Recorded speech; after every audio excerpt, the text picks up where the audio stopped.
Welcome to Wealth Coffee Chats, folks, for your daily live updates. Get the most out of today's episode by participating in the chat. Make sure you ask some questions, be part of the conversation, have a bit of fun, grab a coffee or a tea, take some notes, and get ready to start your day, folks. Quick few housekeeping rules, though. No spamming, no advertising or self-promotion in the chat. That's not on. Be kind and respectful to everyone when participating. And most of all, have a good time. Real estate investing can be your biggest asset. It also can be your most expensive asset when it comes to getting it right or getting it wrong, folks. It can be time-consuming, stressful, and that's why here at Positive, we have what's called a 6-star team, a full-service team that provides integrated wealth and property investing solutions and services simply designed to help you progress towards your goal of passive income through your property portfolio, folks. Make sure you check out our other podcasts on the Positive Mentor Network. Not only is there Wealth Coffee Chats, there's the Urban Property Investor. Drops every Wednesday with straight talking investing strategies and lessons with Sam Saggers. Property Investor Tales. This is where our clients, you guys, share real life stories from property investing, hosted by some of our advisors and strategists. And that's done every fortnight, dropping every Monday. Wealth, Wine and Wisdom, folks, that debriefs the week that was in the world of finance and property, hosted by yours truly, Jason Witten and Andy Fenton on Fridays. Hey, good morning, folks.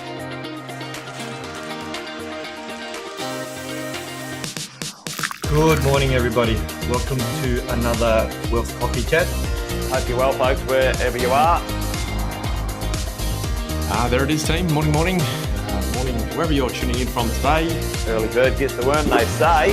Here at Positive, we offer a 6-star team. It's a team that help you at every stage of your wealth creation journey.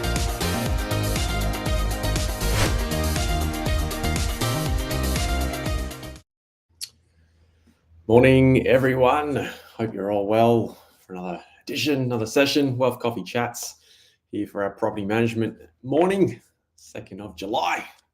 My gosh, hasn't the year flown on by? You wake up and there you go, half the year's gone. But there you go. Property Management Editions team, welcome along. If you are tuning in again and you're a regular, thanks for coming back. Thanks for tuning in and participating, playing full out with me this morning. As you guys know, 8 every Wednesday, every Wednesday we do property management, but every other day during the week, of course, the 6-star team jumps on. So good to have you back. If you're new, you're wondering who's on your screen and who's chirping away on a Wednesday morning with their coffee. My name's Cash Sjostedt, representing the property management crew team. So listen, 14 years in the industry, nothing surprises me anymore, team, and I've got another cracker this morning. I want to talk all things lease agreements today because I saw one in the past week that might blow your mind. You might not be aware what is in a lease agreement, what we need to know as property managers, as investors.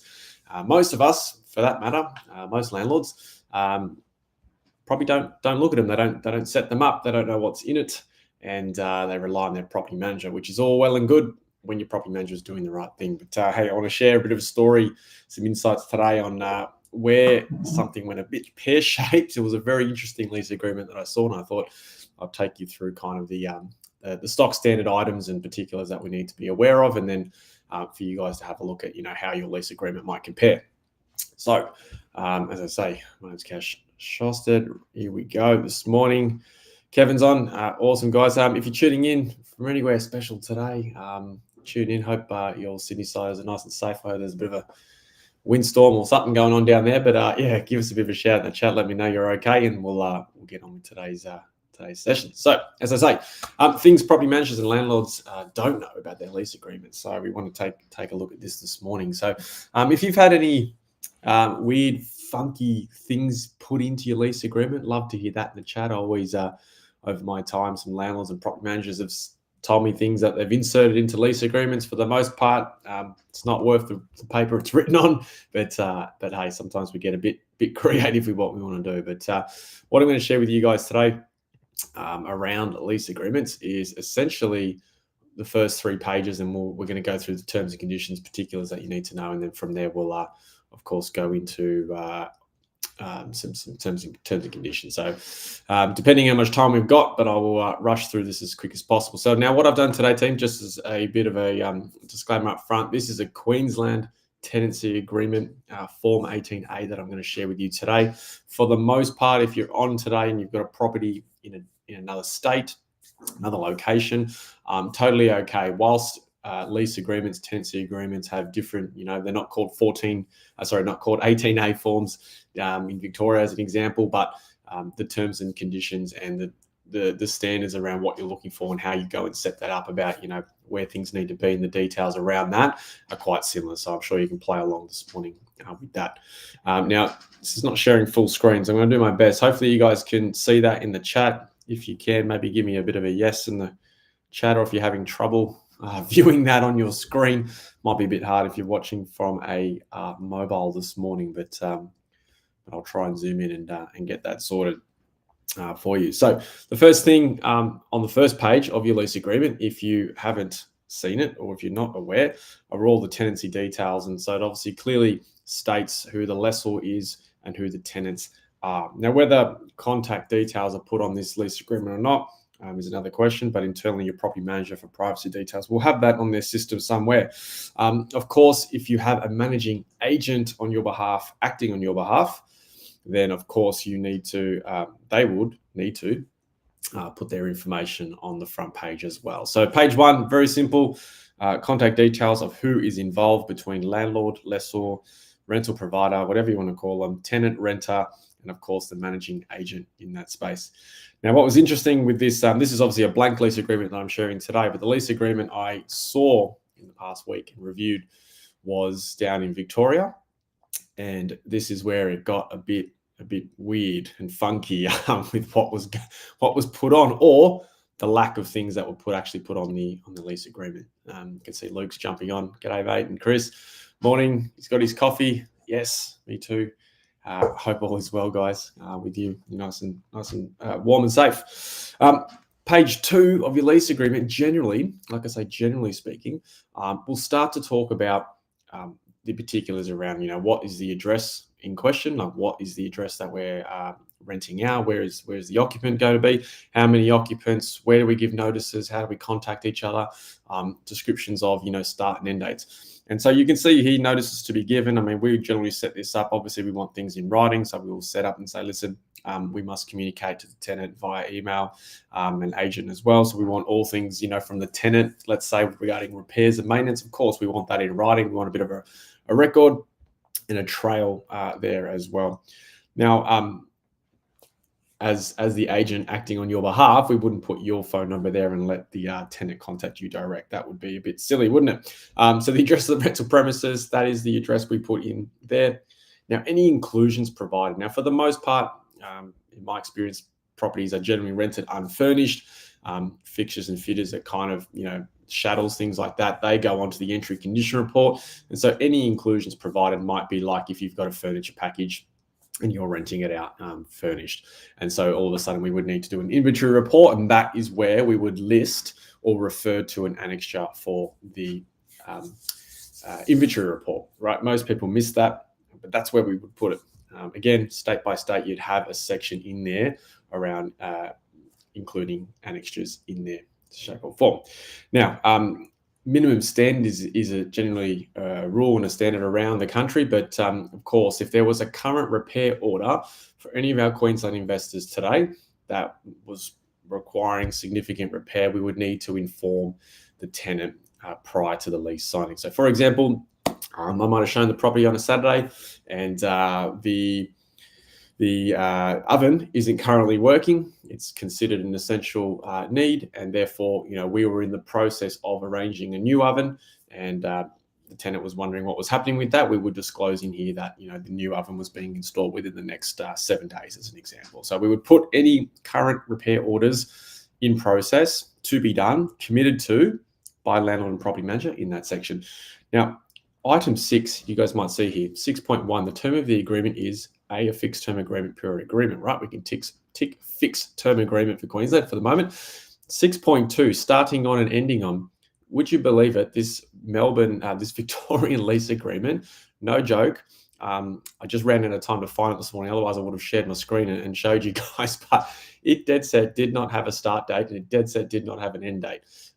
So that was my first red flag, because technically that lease isn't really valid, is it? If there's no start and end date, how do we know when the agreement actually commenced on? Again, is the paper worth what it's written on? Probably not in that scenario. So that was our first red flag that we noticed with this particular lease agreement. The other interesting thing was then we went to the rent cycle, and it was, whatever it was, $600 a week, for example.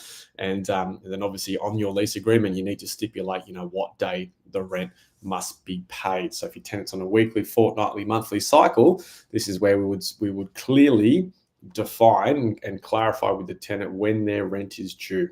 Right, that's where we would do it. All this stuff. You then on your lease agreement need to give an option to the tenants that they pay rent where it doesn't cost them a single cent, right, to do it. It must be a free way of paying rent. And so here is, you can provide some options there. For us, it's a kind of debt payment. They can set that up at recurring avenues, but it doesn't cost our tenants anything to pay rent. Why should it, right? So again, being very clear on how we go about this. Now, page 3. Actually, I'll go back to that. The rent section there, right? Sounds so simple. When we reviewed this Victorian lease, the interesting thing was because it didn't have a start date and an end date, we then noticed the rent here was quite significantly low, right? So it was just a bit of an initial red flag, and we thought, oh, hang on a minute. Is this property just being under rented by about $70, $80 a week, right? That was our first thought, and I'll come back to that and tell you why that was important. But that was our flag around that. Third page, which is the last page of the particulars and the terms and conditions set out by the agreement when you've approved a tenant or you're going through a lease renewal, again, is the day of the last rent increase. Now, for Queensland and for the most part of the country, rent increases. How long, team? How often can we increase rent? Does anyone want to put that in the chat for me? I'll give you guys about 10 seconds before I give you the answer because I can see I'm running out of time. But team, in the Form 18 now in the tenancy agreement, as a property manager, we must put the day of the last rental increase. As we know, rental increases are every 12 months. It must also be 12 months after from the last rental increase that has been executed. So if I've increased the rent from $500 to $600 a week, yep, perfect. Yeah, Kwesi says once a year, 100%. And the important part, team, is not just once a year, but it's 12. It must be 12 months from the last increase in that place. Obviously, if you've got a brand new property, there wouldn't be a day of last rental increase. But of course, if you're into that year 2 of ownership, potentially you would need to put that in there, right? You must disclose that. If the tenant asks you for evidence, as the agent, we must give that to him as well. Oh, Jeff says I've got 12 minutes. I've got 12 minutes, Jeff. I've got plenty of time. No stress. Thanks for a reminder. What clock I'm looking at. Rental bond. Now, I mentioned before, well, when we were reviewing this particular lease out of Victoria, we noticed that maybe this property is under rented. We then noticed the rental bond amount was blank. Now, if you don't want to take a rental bond, then that's your prerogative, of course. But general practice and best practice would suggest, and for us, every single tenancy that we will do and lease, we will take a bond equal to 4 weeks rent. We'll get that from the tenant, and then we'll lodge that with the bond authorities, depending on the state, of course. And that will be held in trust over that period of the tenancy. In this case, the one we reviewed didn't have a bond. So we've now got a lease where there's no start date, there's no end date. The rental bond was actually blank. And in fact, they never took a bond to start with. And then we were thinking, hang on a minute, this property is significantly under rented. So we're starting to find some red flags in this lease agreement. Now, the lease agreement is the source of truth, I think. So is your tenant ledger when you can find out whether people are paying on time and frequently. But hey, yeah, you move on, right? So now we also need to, in item 12 and 13, you need to make sure your property managers are clearly stating what services are to be paid and covered by the tenant and what maybe is the responsibility of the owner. So in this case, we're renting a property out that is unfurnished. Luke's not living in it, so he's rented it out. Luke's not responsible for the utility connection. So, gas, electricity, internet, things like that in that space. So you would clearly state that there, right? How the services must be paid for, well, directly with your preferred supplier is what we would put in there. Now, number of persons allowed to reside on the premises, we would put that based on the application. Are there any body corporate bylaws? And listen, team, if you've got a property that has that is within a strata setup, then you've got some bylaws. We must get a copy of those bylaws. We must provide that to the tenant in the lease agreement there. So really, really important that there are some responsibilities in there, not just for you as the owner, but for the occupant to abide by, to make sure everything's okay within that complex, in that space. Number and type of pets approved, you would put it on here, of course, and then obviously some. Now, again, the other red flag we had with this lease agreement was that the emergency contact and nominated repairers, contractors for anything emergency related, was blank. So, if it's a Saturday, it's 3 o'clock, everyone's out and about, you're having fun, you're with your family, and all of a sudden your tenant's got a burst hot water system. Where do they go? What do they do?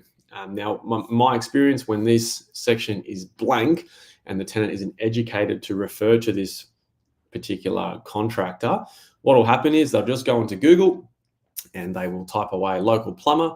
And I'll tell you what, that bill coming your way is going to be 2-3 times the amount that it would be if we just filled this out in the first place.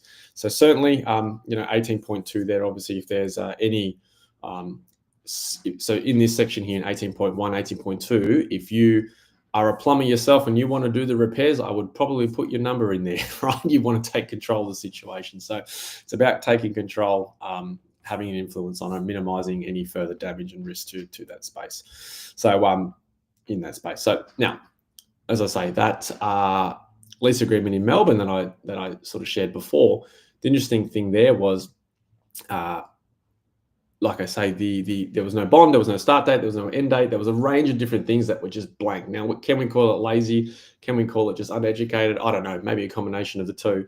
But what also had happened here was that the property manager was actually listed as the tenant, right? They were listed as the tenant and the managing agent. So I said to the owner, hey, listen, what's going on here? And long story short, what had happened was they actually, whether he knew it or not, they actually had the property sublet to someone like students in the local market. They're actually achieving a higher revenue number per week, per month, than what they were actually liable to pay the owner per week, per month on the lease agreement. And so effectively, the landlord was getting, call it $2,500 a month, and they were probably achieving $3,500 a month, and then winning in the difference. And so whether that setup, it was a long story, but whether that setup was agreed to, done properly, done right, you can see there's many red flags that obviously from one little thing we noticed about no start date, no lease date,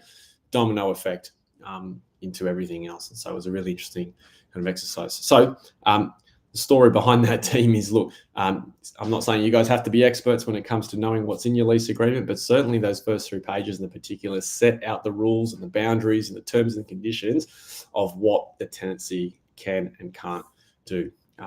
Tim says, there are strategies that do that apparently. Yeah. I'm not saying it's wrong. I'm not saying it's a wrong strategy or anything like that. I'm not saying it's illegal. What I'm saying is the owner was not aware, and he's obviously felt a little bit gypped by the scenario. And so, like I say, whether if you've agreed to subletting and things like that, then that's fine.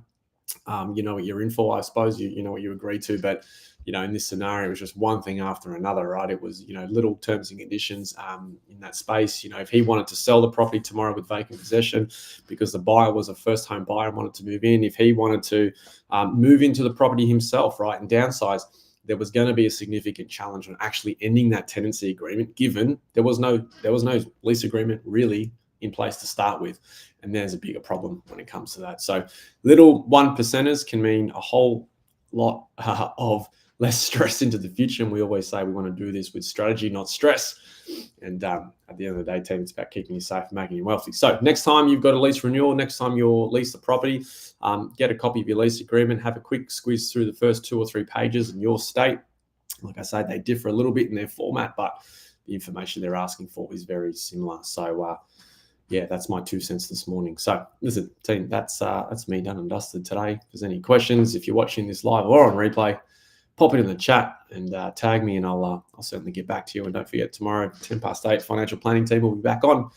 I hope you all are, going to have a super, super awesome day. And I will see you next Wednesday myself. But 8:10 tomorrow, the rest of the team will be on. All right. Thanks for playing for that, team. Have a good day. Thanks for watching another episode of Wealth Coffee Chat, folks. Make sure you like, subscribe, and turn on notifications so you never miss a thing when we go live. Portfolio and investing game, folks, with Wealth Coffee Chats live every morning at 8:10 each weekday. Make sure you join us. Previous episodes are also available wherever you get your podcasts, folks, as well as our other podcasts from the 6-Star team here at positivementor.com.au.